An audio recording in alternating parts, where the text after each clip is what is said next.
we asked people what they think when they first hear the term international law. A law? FBI.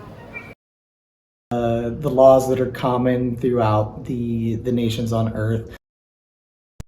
That's a great start. Now for a more robust description, let's hand it over to Blake. International law and justice refers to international laws and the international justice system, which have been in place in order to prevent chaos. Let's break down this scaled universal concept. According to Cornell Law School, international law refers to rules and principles governing the relations and dealings of nations with each other, as well as the relations between states and individuals, and relations between international organizations.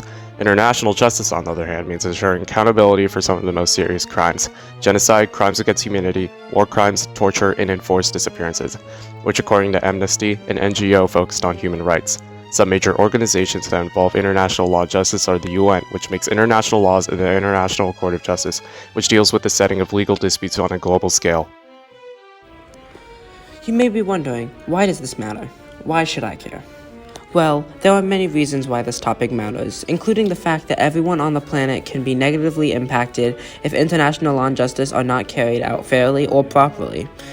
Many things can cause this to happen, including corruption, the difficulties of enforcing international law, and the limited jurisdiction of the International Court. These are just a few of the things that cause the international law and justice system to be flawed but have a detrimental impact. We asked 3 people, what do they think an international crime is?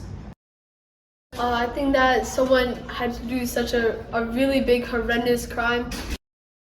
I think scamming people. Anything that can affect or harm multiple people worldwide. International crime is a major global issue. There are 2 types of international crime: war crimes and crimes that go against humanity. War crimes are acts during times of war that goes against international war laws. Crimes against humanity are disgusting acts committed by a group, nation, or person, which include murder, genocide, persecution, enslavement, deportation, etc. As you can see, we can learn a bit more about international crime and its effects. In society today, war crimes are being committed. Israel and Palestinians are shooting missiles at each other over territory, and Russia has committed over 65,000 war crimes, including the mass murder, unlawful airstrikes, mass destruction, and torture just to conquer Ukraine. But shouldn't this be stopped by the current international laws put in place or the international justice system? The reason why international crimes continue to happen is due to the fact that it often occurs and goes without punishment due to corruption and the many weaknesses of the international law and the justice system.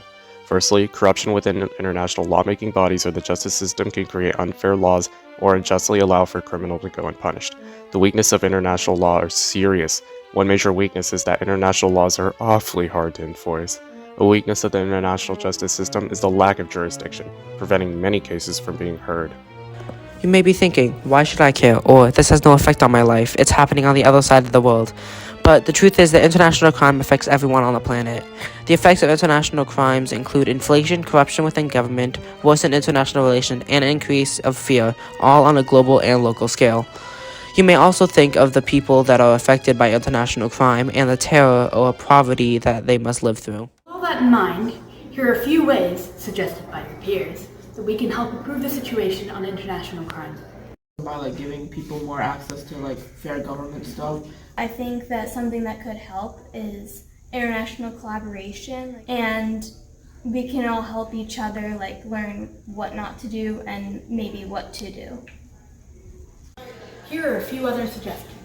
You can support organizations that work to prevent crime like the UN or Amnesty. On the other hand, you could boycott products from countries that support or commit crimes or harbor terrorists. Or you can support those affected by international crime.